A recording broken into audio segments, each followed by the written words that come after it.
Hi, and welcome to the State of Soy. I'm your host, Aaron Putsey.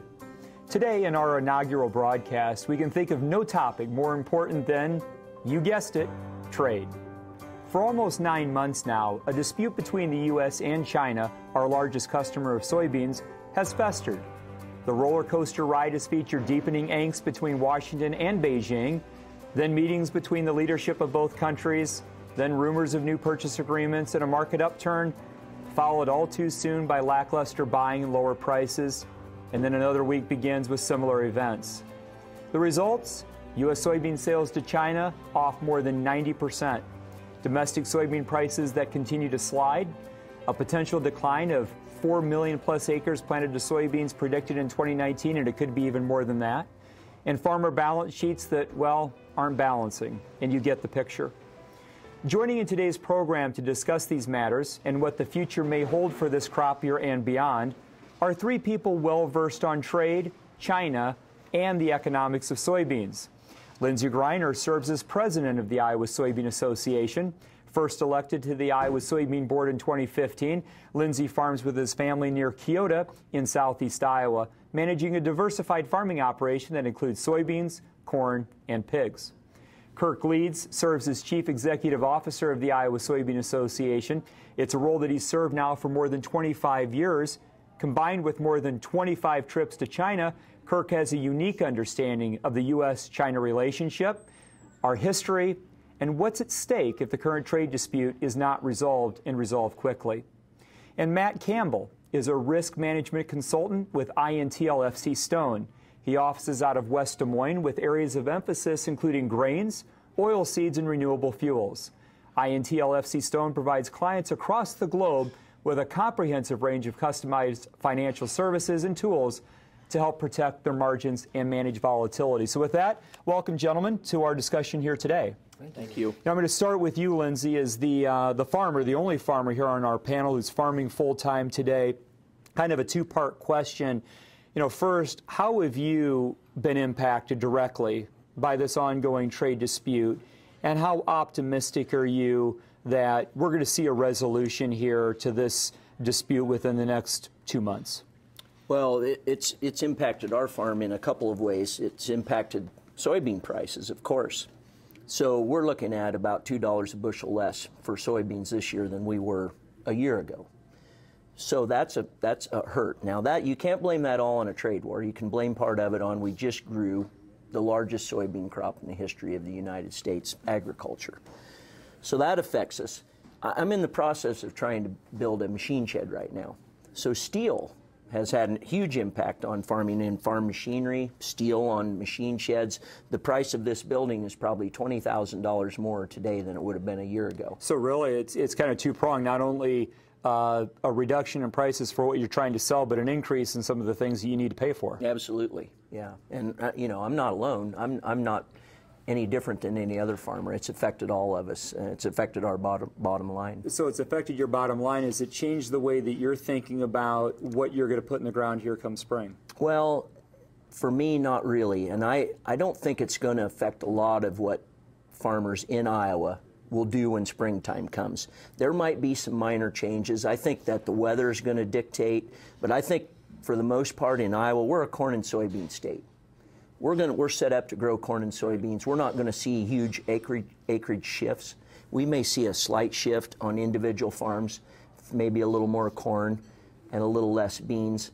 I think you're going to see these acreage shifts in the fringe areas of soybean production. So I want to get into that, and certainly what this ongoing dispute is maybe setting things up for in terms of some acreage and changes there. But before we do, I want to take a little bit of a step back. And Kirk, in your role as CEO at Iowa Soybean, you're well versed on China. You've traveled to China many times.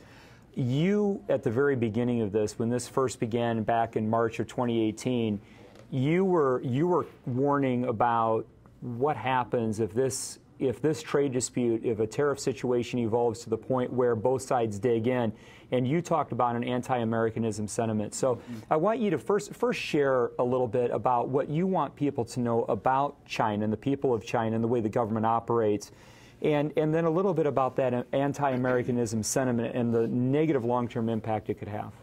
Well, first of all, I think it's important we all remember that the issues that this administration is trying to deal with are not new. The issues related to intellectual property, the distortions in global trade patterns, the subsidies of state-owned companies, those are real issues. And the Chinese have a terrible problem, quite honestly, in their theft of intellectual property. So those issues aren't new. And this president, as we learned when we visited with Ambassador Branstad, this president wants to be more aggressive in trying to resolve some of those issues. So I think we can all probably agree on that and the impact it's having. But I think we do have to be careful that we don't overplay that card. And this president views himself as a very talented negotiator, a very tough negotiator. My experience with Chinese and knowing something about Chinese history, I do think you have to be careful to not overplay that card, because the Chinese take a much longer view of history than we do. They believe they can outlast us and wait for the turnover in the government to come at some point, and so I think we have to be careful of it. The thing also to keep in mind is when you think about the trade between the United States and China, it's a mutual trade.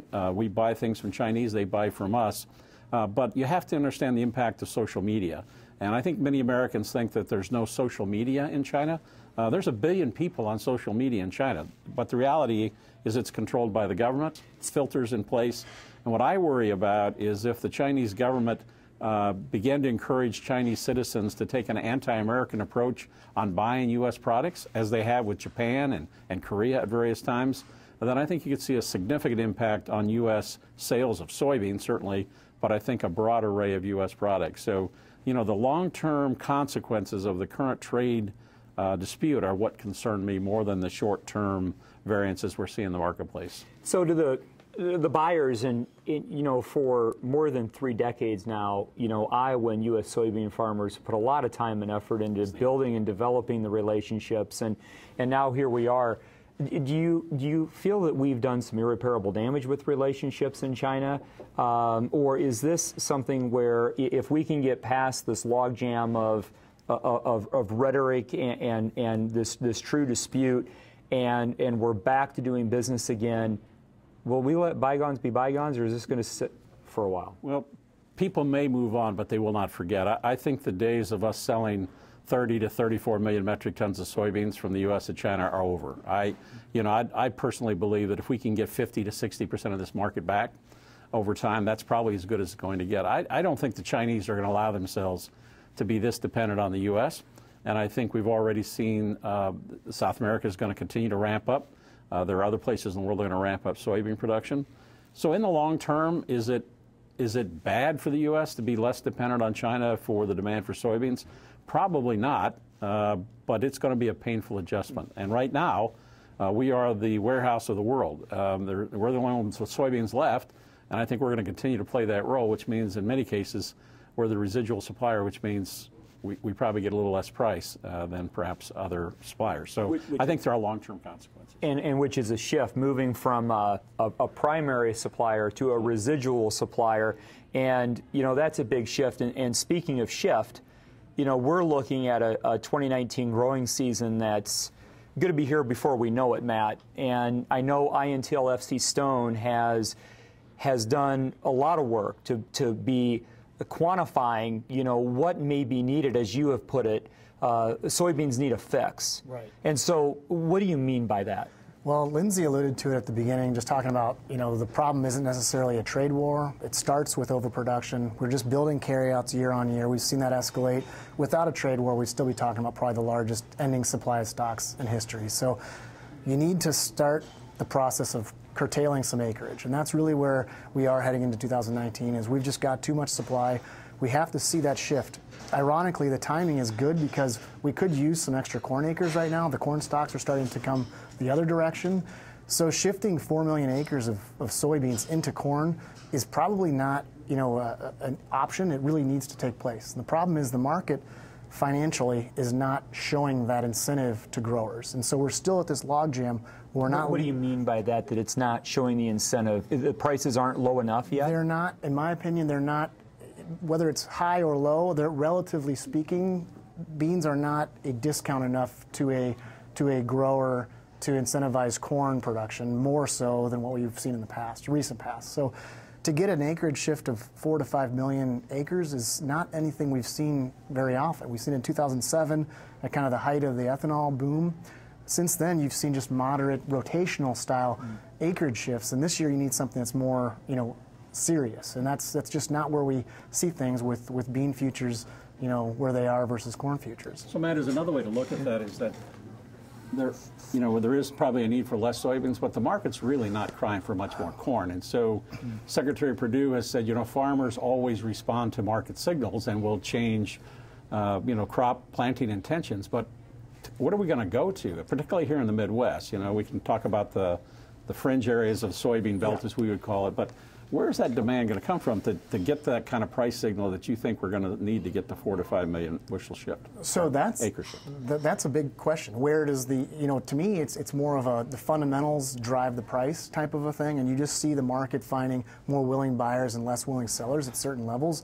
I'm hoping that's how the shift occurs. It may not need an actual fundamental supply and demand shift, as much as you just need to see the prices start to appreciate in corn and start to fall a little bit relative in beans. And to Lindsay's point, I think a lot of the I states are rotation based. They're going to plant, they're capitalists, they're going to plant whichever is going to return the more profit to them. And right now, that just isn't showing an overwhelming corn financial decision. So that's where kind of the problem lies. So Lindsay, on your farm, do you manage your farm, and do you do planting intentions based on the headlines, or are you 50-50 rotation, or how do you make decisions, and how is this driving your thought process? I'm not 50-50, but I usually have about the same split every year. But I think this fall has been a challenge. We've torn up a lot of fields. Everything got taken out in the mud.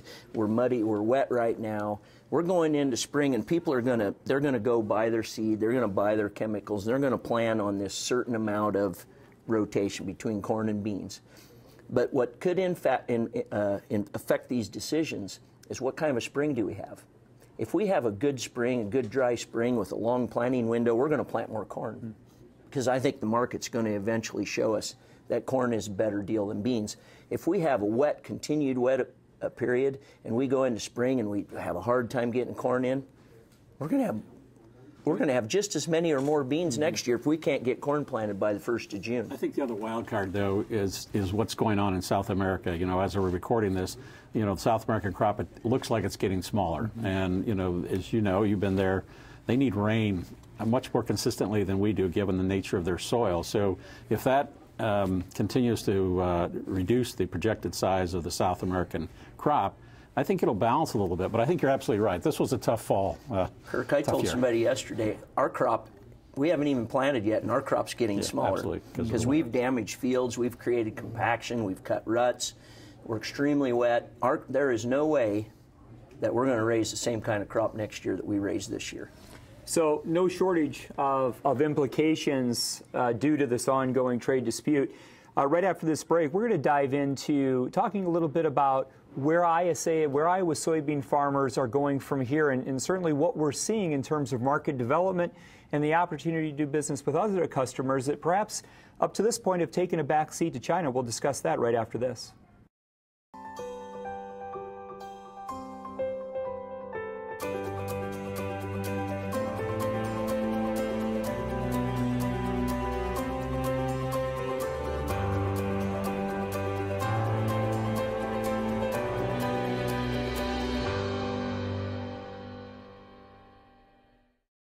Welcome back to the State of Soy, where we're on location at the Machine Shed Restaurant in Urbandale. Our thanks to Machine Shed Restaurant for hosting us here today. So, Kirk, there's a lot been noted over decades now about our growing reliance on China as a soybean customer of the United States. We've known that reliance was large, big, growing. What has the soybean industry been doing to help mitigate perhaps our reliance on China? Well, first of all, we've been working in markets all over the world for a long time. But as I said to a farmer recently who was complaining about that issue, are we supposed to say, no, you can't buy? And are you willing not to have them buy your soybeans? So the reality is they were in the market. They were growing rapidly. Their economy has been growing rapidly. They're adding protein to their diet. So the market exploded. But again, we have been working in places around the world to try to develop new uses for it, if you will. Certainly in aquaculture around the world, trying to replace fish meal with soy meal. That has been a great market for us. But again, reality is we got a lot of work to do if we're going to replace the largest customer of soybeans in the world. It's going to take a long time. But we knew it, but they were willing to pay, and they were good customers. And you know, we were a critical player, an important player in the intensive pond aquaculture system that's been pioneered in other countries, and recently even had a delegation in Greece, I believe, Egypt to look at that technology, and it's showing tremendous promise. You've looked at FCStone. You've looked at where our business has been the last, say, 4 to 6 months. We know that China is not really on that list. They've dropped from in that 32 to 35 million ton range to just a blip on the radar, less than 2. Who's filling in? And we're not going to get all the way there with other countries, but who's stepping up? Where are we seeing more business? Oddly enough, the #1 destination for soybeans in the first 4 months of the marketing year has been the 3rd largest producer of soybeans in Argentina. So you've seen just a real bizarre shift of trade flows, and Europe is another big customer. We're seeing a lot of just abnormal, atypical destinations when China is usually half of the export program, if not more. So Brazil has basically priced themselves out of the rest of world market. We're able to come in and step in and be the cheapest supply for all those other countries other than China. We've got a question that we're going to hear from a farmer, but I do want to just add in here, Lindsay, you were just in Barcelona, and you were at a global soybean buyers conference. Yep. What was the reception there for U.S. farmers and for the U.S. suppliers? Well, the reception was positive. I mean, we're selling a lot of soybeans to the European Union, to the Middle East, Northern Africa. You know, I think Egypt is a true success story. You know, Kirk was talking about we're working on other markets. Egypt has been one we've been working very hard on, and they are growing. They're growing their aquaculture business. I think that this year Egypt is buying almost all their soybeans, if not all, from the United States, European Union. So I had a lot of conversations with buyers, people that buy our beans. And I said, you know, what do we do to create a preference or a loyalty so we can keep your business? You know, hopefully we sell beans to China again, but how do we keep you as our customer? Well, they said, you know, we like your beans. They're good quality. We really like the quality, but it really comes down to price. So we're dealing with a commodity. We're willing to pay maybe $3, $4 a ton more for yours, but that's probably about it. So relationships are important, but it still comes down to value. Not unlike a farmer that feeds livestock in the United States. You know, they're looking for the least cost ration. So I think that the trade missions we take to these countries are important. Are they going to solve all the problems? No, but I made a comment to another farmer that was on this trip with me, and I said, so I always wonder when we go on these, are we doing any good? Are we taking our farmers' checkoff dollars and spending them wisely? He said, and it really hit home with me, he said, I can tell you how much good we'd be doing if we weren't here. That's a great point.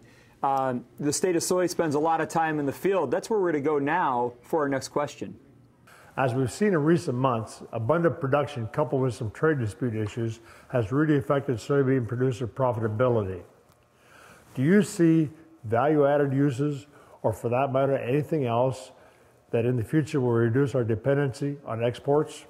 That's a really good question. Kirk, let's have you take a crack at that one. Well, yeah, I do. I think, Roland, that is a very good question. But unfortunately, maybe not the answer to your question that you want. And I think we're going to continue to be dependent on exports for a long time. I think if you look at the supply-demand of soybeans, corn, soybeans is driven by exports. Yes, we've got some good domestic demand, but exports are the key. The world wants more protein and they want more vegetable oil, the two things you get from soybeans. So if we got rid of some of the geopolitical chaos in the marketplace right now, I think farmers would remind themselves that the long-term demand for the product they grow is very, very solid, and we're going to continue.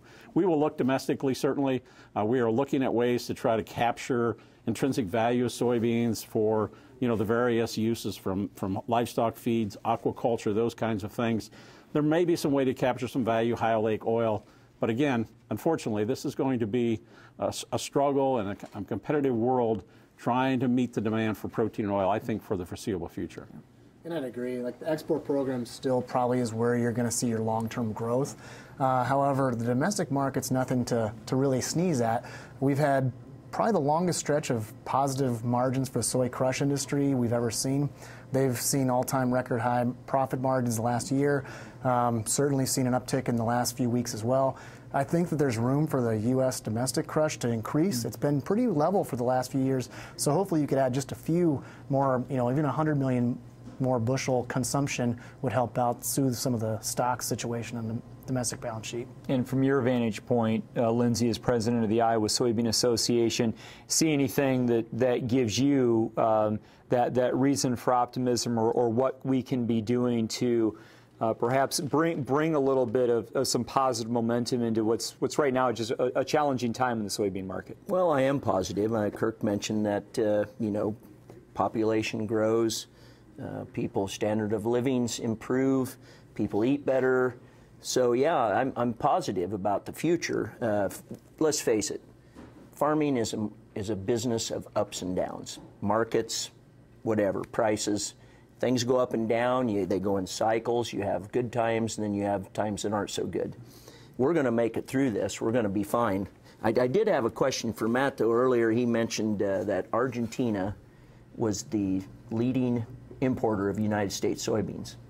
Well, they had not a very good crop, right. So they need beans to crush. I understand that. Where would our soybean market be if it wasn't for that? Well, based on what the crop looks like down there right now, we may find out in the next few months. They're likely going to be up about 20 million tons year on year.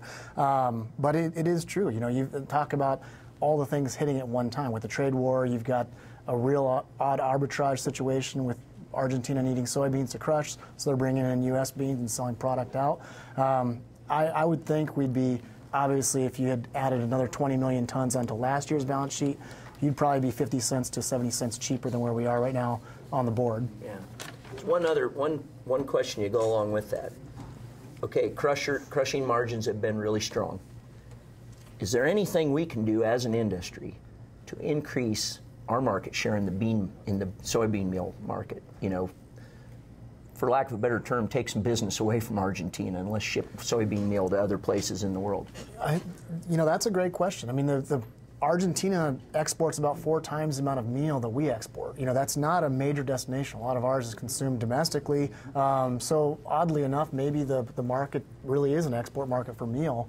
That's something that's been relatively untapped for years. So, well, you often say, when it comes to when it comes to the importance of domestic markets, when we say our customers are real pigs, we mean it. And I think there's a lot to be said too for what we're doing domestically to find new markets. Iowa is a great place to raise livestock, poultry,